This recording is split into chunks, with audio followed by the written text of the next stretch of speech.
नमस्कार दोस्तों, मैं आपका सुनील वशिष्ठ, वैदिक एस्ट्रोलॉजर और ज्योतिष अध्यापक। जैसा कि हमने आचार्य धीरेन्द्र शास्त्री जी की जन्म पत्रिका का विश्लेषण किया था, आप लोगों ने बहुत उसकी प्रशंसा की। इसके लिए आपका धन्यवाद। आप में से बहुत दर्शकों ने कहा आज हम जया किशोरी जी की कुंडली का विश्लेषण करें और उस कुंडली के माध्यम से ये सीखें कि क्या कारण है कि जया किशोरी जी बहुत ही प्रसिद्ध, बहुत ही होनहार जो हैं कथावाचक हैं और हमारे देश में बहुत ही प्रसिद्ध हैं। जया किशोरी जी के जो विशेष कार्य हैं वो तो बहुत ज़्यादा हैं, परंतु श्रीमद् भागवत कथा का पाठन करना एवं नरसी का भाग एवं नानी बाई का मायरा, ये कथाएं वो देश के कोने कोने में जाकर के कर रही हैं और सनातन की परंपरा को आगे बढ़ा रही हैं। केवल 7 वर्ष की आयु से ही इन्होंने कथा कहना आरंभ कर दिया था। इनके भजन हिंदुस्तान में जन जन को बहुत प्रिय हैं, राजस्थान से आती हैं। तो आज हम इनकी जन्म पत्रिका का विश्लेषण करते हैं। मित्रों, जया किशोरी जी की जो डेट ऑफ बर्थ है वो है 13 जुलाई 95। हमारे पास जन्म पत्रिका बनी हुई है। 2 बजे दोपहर का समय है। सुजानगढ़ राजस्थान इनकी जन्मभूमि है। अगर हम इनके जन्म पत्रिका को ध्यानपूर्वक देखें तो देखते हैं कि ये तुला लगन में इनका जन्म हुआ है और इनका लग्नेश शुक्र नवम भाव में विराजमान है। जैसा कि मित्रों मैं हर वीडियो में आप लोगों को कहता हूँ, किसी भी सेलिब्रिटी की जब हम हॉरोस्कोप डिस्कस कर रहे होते हैं तो हमारा उद्देश्य ज्योतिष के सूत्रों पर बात करना है, ना कि केवल हम उस सेलिब्रिटी की जीवन के बारे में विशेष रूप से उनकी अंतरंग बातों का पर हमने विशेष चर्चा नहीं करनी है। हम ये समझना चाहते हैं कि ग्रहों की शक्ति से किस प्रकार से एक इंसान धरातल से ऊपर उठ करके आकाश तक पहुंचता है, यानी कि जीवन में बहुत ऊंचाइयां ग्रहण करता है। अब इसी सूत्र को ले लीजिए। किसी भी व्यक्ति का लग्नेश यदि नवम स्थान में बैठेगा तो ये नवम भाव भाग्य भाव है, ऐसा हम सभी जानते हैं। लग्नेश का भाग्य स्थान में बैठना इंसान को भाग्यशाली तो बनाता ही है, पर साथ में इंटेलिजेंट भी बनाता है। ये ध्यान रखें सूत्र। किसी भी व्यक्ति का लग्नेश लगन में, पंचम भाव में या नवम भाव में विराजमान होगा तो व्यक्ति बहुत ही इंटेलिजेंट होगा, धार्मिक प्रवृत्तियों का होगा और जीवन में बहुत ऊंचाइयां ग्रहण करेगा। परंतु सूत्र के साथ ध्यान एक बात का विशेष देना है, लग्नेश के साथ कोई पाप ग्रह ना बैठे, लग्नेश के साथ कोई मार्केश या बाधकेश ना बैठे, अन्यथा उसके फलों में न्यूनता आ जाती है, कमी आ जाती है। यहाँ पर अगर हम देखें तो शुक्र नवम भाव में बैठा है बुध जैसे ग्रह के साथ और सूर्य ग्रह के साथ। बुध इस कुंडली में, तुला लगन की कुंडली में विशेष करके भाग्य का मालिक होता है और द्वादश भाव का मालिक भी होता है। वैसे भी बुध ग्रह शुक्र का मित्र कहा जाता है। समस्या है तो यहाँ पर केवल मात्र सूर्य के साथ, क्योंकि सूर्य 11वें भाव का मालिक है। मित्रों, तुला लगन के जातकों के साथ मैं यहाँ पर बात कहना चाहता हूँ कि जो 11वां भाव है वो बाधक भाव होता है और 11वें भाव का स्वामी सूर्य बनता है, अतः सूर्य बाधकेश है। इस नियम के अनुसार जब भी इस तरह की स्थिति बनती है, व्यक्ति इंटेलिजेंट होता है, बहुत ज़्यादा धार्मिक प्रवृत्तियों का होता है, धर्म कर्म को मानने वाला होता है, बहुत तरह तरह से वो जीवन को अध्यात्म के मार्ग से आगे बढ़ता है और उसे तीर्थ यात्राएं करने का जीवन में बहुत बार उसको अवसर प्राप्त होते हैं और देवी देवताओं के दर्शन करना और हिंदुस्तान ही नहीं, अपने देश के अलावा विदेश यात्राएं करना जैसे परिणाम प्राप्त होते हैं। पर बादकेश का साथ होना ये स्वास्थ्य के लिए अच्छा नहीं होता और व्यक्ति को बहुत ऊंचे लेवल पर पहुंचने में भी कहीं ना कहीं रुकावटें, बाधाएं जैसी चीज़ें सामने उपस्थित कर देता है। तो कुल मिलाकर के थोड़ी सी न्यूनता ये योग जरूर लेकर के आता है। परंतु एक तरह से देखें, बुध और शुक्र की युति न लग्नेश और न मेष की युति है। ये एक प्रकार से लक्ष्मी योग ही बन माना जाता है। पर सूर्य के साथ उपस्थित है, ये सूर्य जो है एकादशेश भी है। ये भी कहना पड़ेगा कि जीवन का लाभ जो है सूर्य ने ही देना है, बेशक अपनी दशा के अंदर ये बाधाएं दें। तो अतः ये योग धन के लिए बहुत उत्तम माना गया है। और वैसे भी सूर्य नवम भाव में इंसान को प्रसिद्धि देता है, खास करके जब ये किसी बुरे ग्रह के साथ पीड़ित अवस्था में ना हो या कुछ पाप कर्तरी दोष के अंदर ना हो। ऐसा इस कुंडली में प्रतीत नहीं होता है। जीवन में प्रत्येक प्रकार का सुख, खास करके मेटेरियलिस्टिक सुख इनके जीवन में बहुत है। इन जमीन जायदाद का योग, उत्तम वाहन का योग, लग्जरी का योग, ऐश्वर्य का योग बहुत ही सुंदर इनके चार्ट के अंदर बना हुआ है। मित्रों, बहुत सारे लोगों ने रिक्वेस्ट की थी कि आप मैरिज लाइफ को कैसे देखा जाता है उस बात पर विचार किया जाए। मित्रों, किसी की भी जन्म पत्रिका आपके सामने है तो कुछ बिंदुओं को आपने ध्यान में रखना है और उनकी मैरिज के बारे में आप प्रेडिक्ट कर सकते हैं। एग्जाम्पल के तौर पर हमने जया जी की कुंडली ही ली है।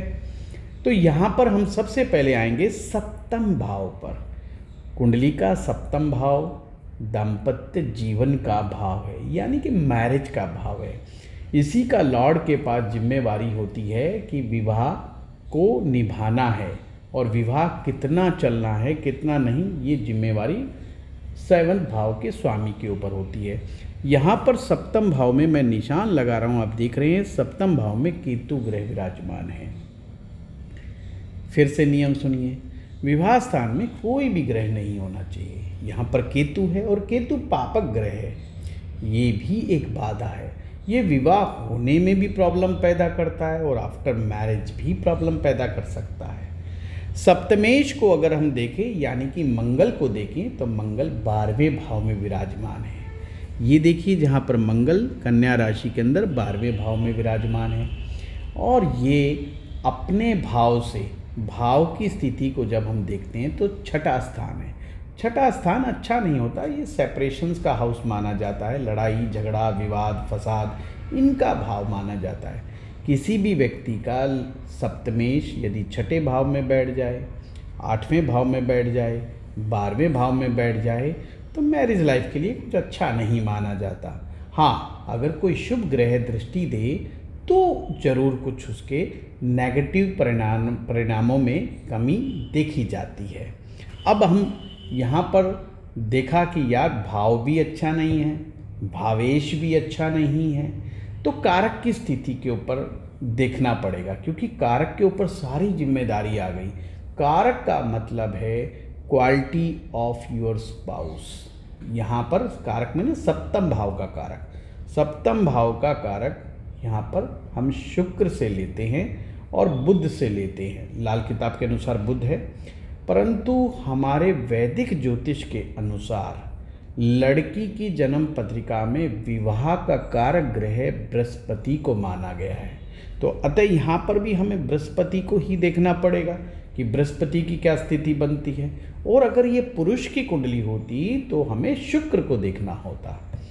यहाँ पर बृहस्पति देखें तो 2nd हाउस में बैठे हुए हैं, वृश्चिक राशि के अंदर बैठे हुए हैं और कुंडली का दूसरा भाव, 5वां भाव, 9वां भाव, 11वां भाव, 12वां भाव, इन भावों के कारक ग्रह भी गुरु ही हैं। और गुरु जब 2nd हाउस में बैठते हैं, ये धन के लिए तो बहुत अच्छा होता है, परंतु चूंकि गुरु ना केंद्र स्थान में बैठा है ना त्रिकोण भाव में, त्रिकोण में बैठा है, अतः थोड़ा सा ये कमज़ोर माना जाता है। पर इस बात का निर्णय कैसे करेंगे? इस बात का निर्णय करने के लिए हमें नवमांशा में जाना पड़ेगा। जब भी मित्रों किसी भी ग्रह के ऊपर आपको डाउट हो कि ये कमज़ोर है कि या शक्तिशाली है, तो सीधा नवमांश चार्ट में जाएं। आपके सामने नवमांश चार्ट आ गया, वहाँ पर देखें कि गुरु ग्रह की क्या स्थिति है। तो देखते हैं क्या, गुरु तुला राशि के अंदर बैठे हुए हैं, नवम भाव में विराजमान हो गए, भाग्य स्थान में बैठे हुए हैं और बहुत ही उत्तम बैठे हुए हैं। तो यहाँ पर जो कारक ग्रह है गुरु, वो अच्छा है, यानी कि क्वालिटी ऑफ स्पाउस, जो इनको पति मिलेगा, होने वाला जो हस्बैंड होगा वो भी धार्मिक स्वभाव का होगा, वो भी बहुत ज्ञानी होगा, बहुत ध्यानी होगा, अच्छा पढ़ा लिखा व्यक्ति होगा। तो ये बहुत अच्छी बात है कि वो कई गुणों से युक्त होगा, उच्च स्तर के कार्य करने वाला होगा। इन्हीं की तरह जैसे ये विदुषी हैं, बहुत ज्ञानी हैं और मोटिवेशनल स्पीकर भी हैं, लोगों को बड़ा अच्छा मोटिवेट करती हैं, युवाओं के लिए तो प्रेरणा स्रोत हैं। और इस समय वो अपने डिजिटल मीडिया के माध्यम से, सोशल मीडिया के माध्यम से युवाओं को प्रेरणा देती हैं, क्योंकि गुरु की ताकत इनके साथ बहुत अच्छी है। मित्रों, जिस व्यक्ति की कुंडली में गुरु शक्तिशाली हो जाते हैं तो वो कुंडली तो वैसे ही बहुत उत्तम बन जाती है। यहाँ पर भाव कमज़ोर है, भावेश कमज़ोर है, पर कारक उत्तम स्थिति में है। तो हम कह सकते हैं विवाह के अंदर बाधाएं हैं, विवाह में देरी है, परंतु जब भी विवाह होगा बहुत अच्छा होगा, इनको जीवन साथी बहुत ही अच्छा प्राप्त होगा। अगर ऐसे में विवाह जल्दी करने की बात आए तो इन्हें केतु ग्रह का और मंगल ग्रह का, 2 ग्रहों का उपाय करना चाहिए। वैसे ज्योतिष में एक बहुत ही उत्तम टेक्निक है जिसे हम उपपद लगन के द्वारा विवाह की टाइमिंग को देखते हैं। तो उपपद लगन निकालना के लिए हम आपको कोई दूसरा वीडियो बनाएंगे जिसमें डिटेल में बताएंगे कि टाइमिंग ऑफ मैरिज उपपद लगन के द्वारा कैसे देखी जाती है। उपपद लगन के द्वारा जीवन साथी का कैरियर, जीवन साथी का नेचर, उसका रंग, उसका रूप, उसकी सक्सेस, उसकी हेल्थ और दोनों का, पति पत्नी का आपस का रिलेशनशिप उपपद लगन से बड़ी सटीकता से देखा जाता है। ज्योतिष की महानता इतनी है कि ज्योतिष में कई सारे तरीके हैं एक ही चीज़ को देखने के। जेमिनी का अपना तरीका है, इसको आरूढ़ लगन के द्वारा भी देखा जा सकता है, पर चलो वो लंबी चर्चा हो जाएगी। हम फिर से इस कुंडली के ऊपर आते हैं। अगर हम इनकी दशाओं को देखें और हम इनके नवमांशा चार्ट को देखें, क्योंकि नवमांशा चार्ट का मैं इसलिए हमेशा जिक्र करता हूँ क्योंकि नवमांशा कुंडली मैरिज लाइफ को बहुत अच्छे से दिखाती है। जो बातें मैंने उपपद लगन के द्वारा देखने की बातें की हैं वो सभी नवमांशा चार्ट से भी देखा जा सकता है। नवमांशा कुंभ लगन का है और लगन पर ही शुक्र बैठा हुआ है। मित्रों, ये इस बात को दिखाता है कि इनका साथी भी गोर वर्ण होगा, यानी कि बहुत ही सुंदर गोरे रंग का होगा, अच्छी हाइट होगी, उसकी पर्सनैलिटी बहुत अच्छी होगी, अब बहुत ही पढ़ा लिखा व्यक्ति होगा, क्योंकि शुक्र भी रंग रूप बहुत ही अच्छा देता है और ऊपर से गुरु की दृष्टि होना विद्वान तो बताता है। नवमांश कुंडली तो इनकी मैरिज लाइफ के लिए बहुत ही अच्छा प्रतीत हो रही है, परंतु अगर सप्तम भाव के स्वामी को देखें तो सूर्य पंचम में विराजमान है केतु के साथ। बस यहाँ पर बार बार एक ही चीज़ आ रही है कि केतु इनके विवाह को देरी पे देरी करवा रहा है। 27-28 साल की एज इनकी आ चुकी है और गणना के अनुसार ये समय 32 वर्ष की आयु तक भी पहुंच सकता है, यानी आज से 3 या 4 साल और लग सकते हैं इनके विवाह में, परंतु गुरु 32वें वर्ष में उत्तम परिणाम दिखा सकता है। अतः हम कह सकते हैं 32वें वर्ष की आयु में इनका विवाह सुनिश्चित रूप से हो जाएगा और उसके बाद इनको मैरिज लाइफ में काफ़ी सुख प्राप्त होने के योग बनते हैं। हाँ, इनके जीवन में प्रसिद्धि का योग है, ये तो हम सभी जानते हैं।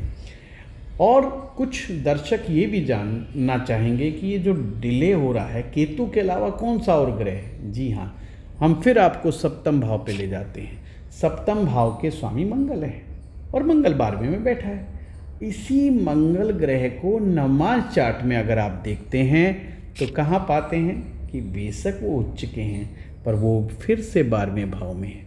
मित्रों, जो भी ग्रह नवमांश कुंडली में 12वें भाव में चला जाता है उसके फलों में थोड़ा न्यूनता आ जाती है। पर हाँ, शुक्र अपवाद है।